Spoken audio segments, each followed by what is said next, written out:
The Treasury Department has failed for years to fix controls in the systems it uses to, account for the country's finances. Therefore, in its latest audit of the government's consolidated financial statement, the Government Accountability Office says it can't render an opinion because of the ongoing material weaknesses.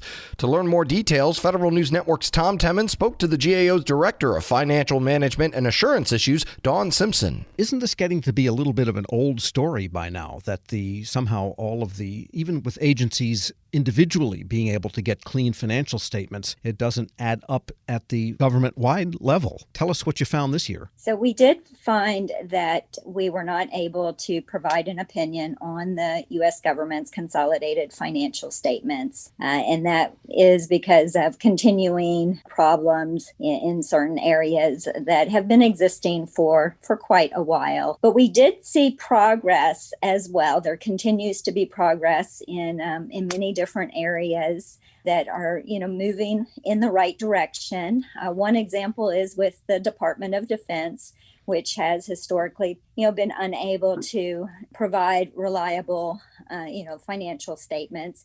They did make progress in closing a significant number of their prior year findings, and so there are areas that are making good progress.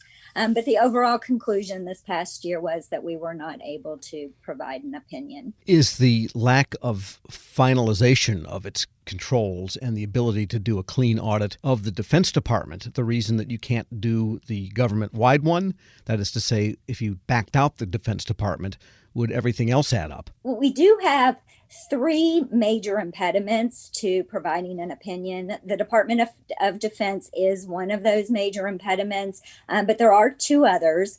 One relates to intergovernmental transactions, and these are the transactions that occur between federal entities. And there's quite a few of transactions that occur between the federal entities, and being able to eliminate those in consolidation is important in order to present the consolidated financial statements in accordance with generally accepted accounting principles.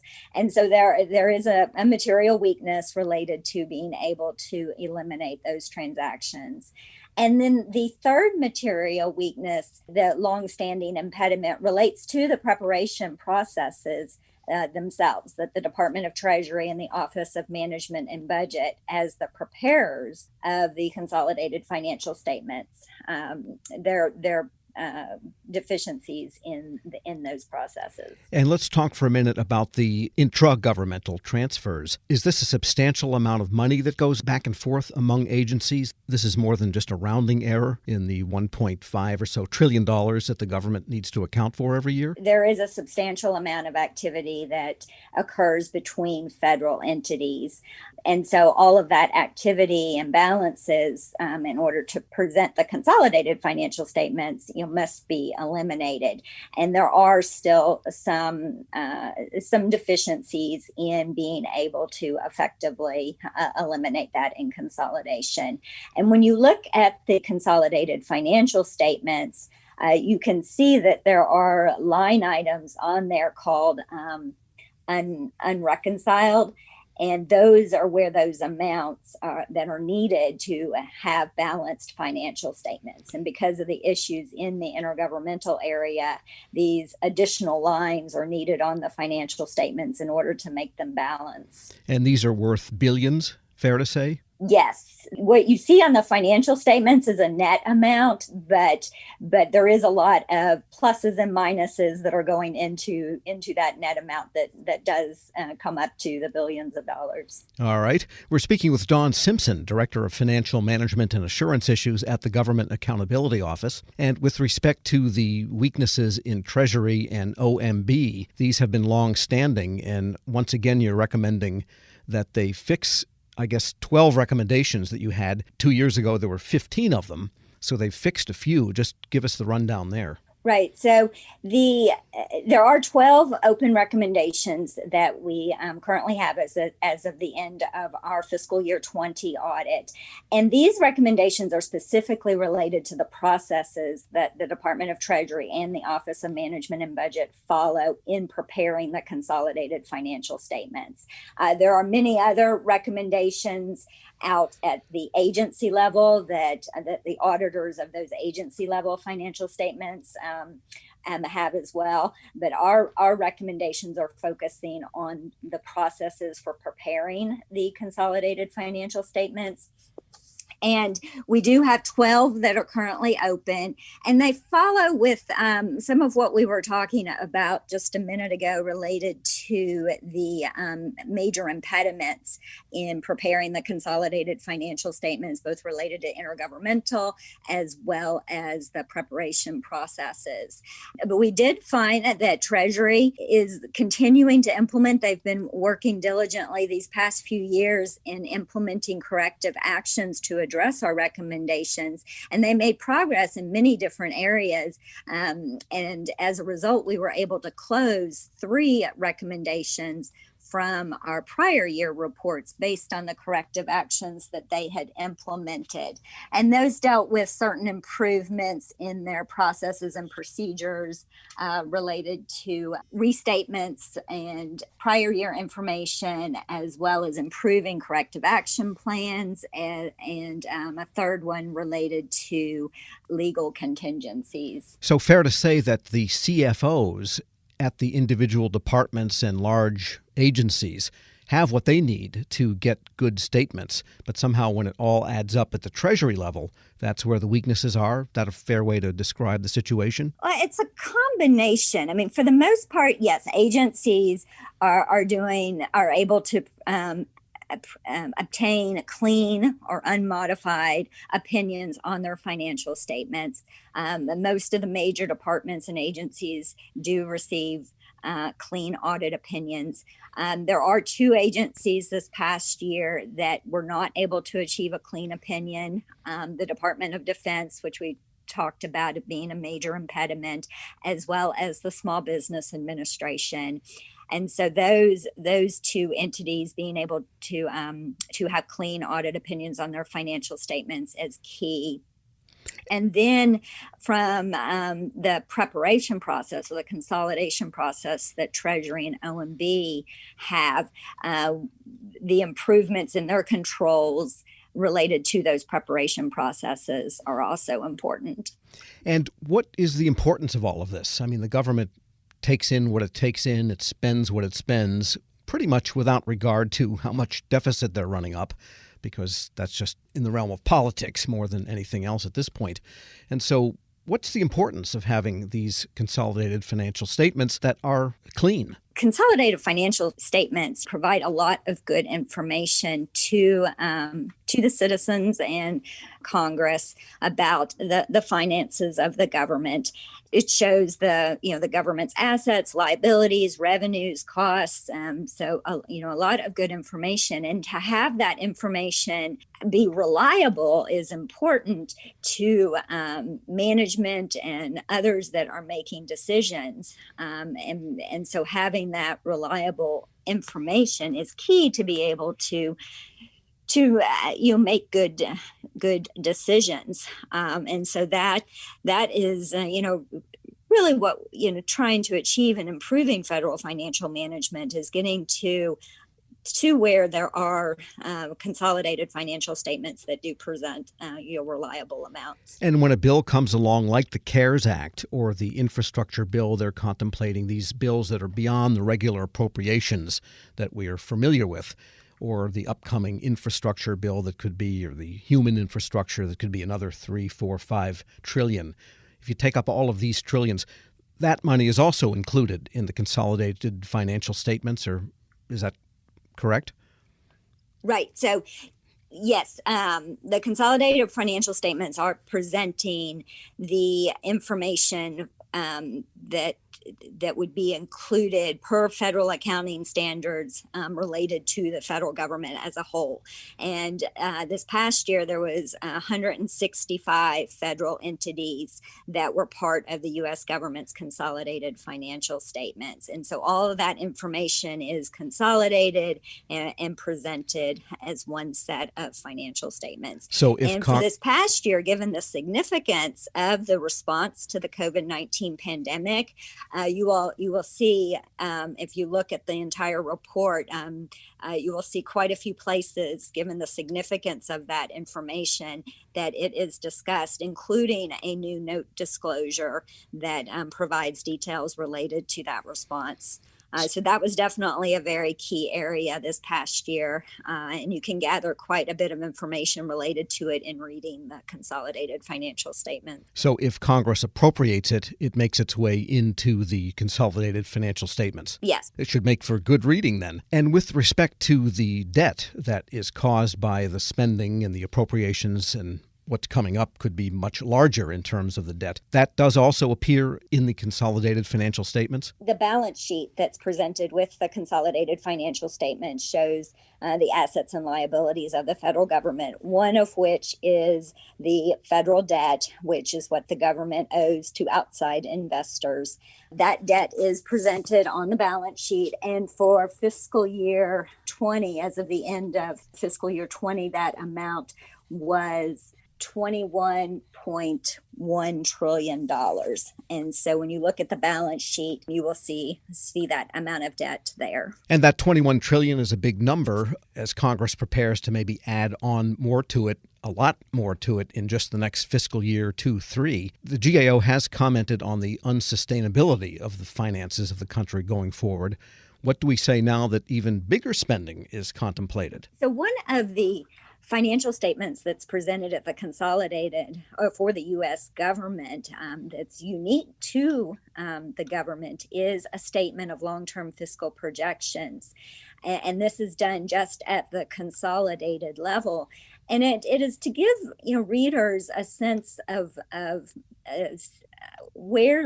what that present value of receipts compared to non-interest spending looks like over 75 years. And it's to really see what that over a 75-year period, what does that look like when you compare receipts to non-interest spending?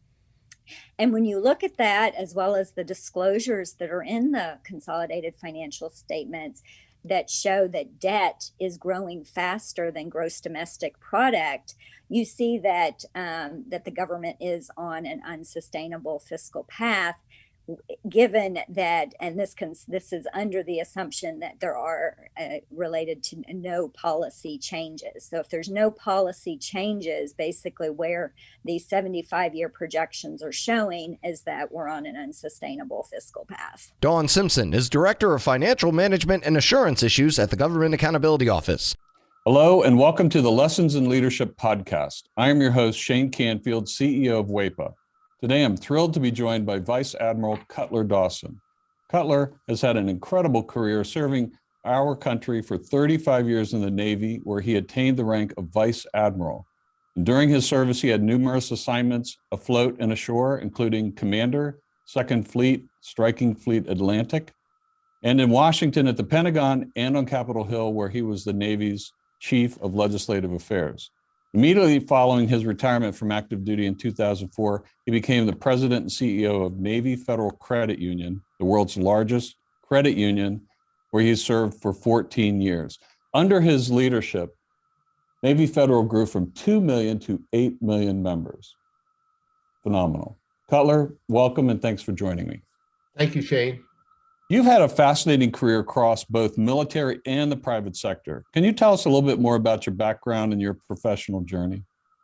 Well, I started out at the Naval Academy, where I graduated in 1970, and then, as you mentioned, spent 35 years in the Navy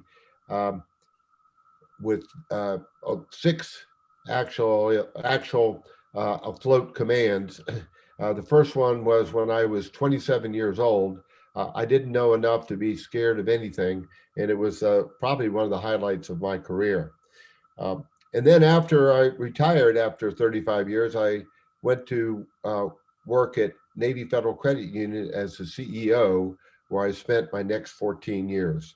I'm currently retired and enjoying life, and it's been a great run for me. How would you describe your leadership style, and how's that developed over the years? My style has been quite consistent. I believe, and I've learned this in the Navy, that you have to go to the deck plates to see what is going on. And you have to learn what your people do and how they do it so you can help them to be better at it and more efficient and more productive. Um, it's something that you need to do all the time. Um, I remember I used to tell folks that you don't want to retreat to your cabin. And what I mean by that is the longer you're in a position, the less you think you have to get out and about. But that should be the opposite. You should get out and about more because people change, situations change, and you've got to figure out a way to get to them and find out what they're doing and what you can do to help them.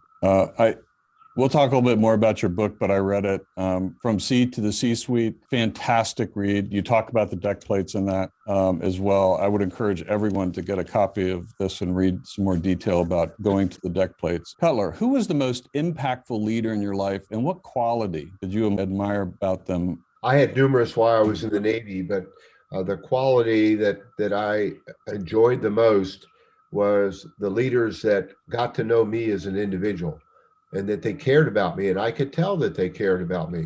And they were not only my leaders, but they were my mentors. And I remember one particular one, Bill Schiffer, when I had my first assignment at the Pentagon. I would go in to see him with my problem of the day. And I knew that he had numerous problems of his own, but he would stop and he would focus on me and he would make me feel like I was the most important person in his world. And I tried to do that throughout my career, but really it's about caring for your people. Cutler, in reading your book, there was a quote you used that you used to inspire those people that work for you. And it really got my attention. And it was, you are the captain of your own ship. I wonder if you can talk a little bit about what that means and how it was useful to you and the leaders you were developing. Absolutely. What I mean by captain of your own ship, when you are the captain of a ship, sometimes you're in the middle of the ocean and you don't have anybody to turn to make decisions. You don't have anybody to turn to ask, what should I do now? You have to be the captain of that ship. And I translated that into, let's say, Navy Federal's organization, where I would tell branch managers that I said, you are the captain of the ships of Navy Federal. You're the ones that are facing the members or customers, as others call them, every day.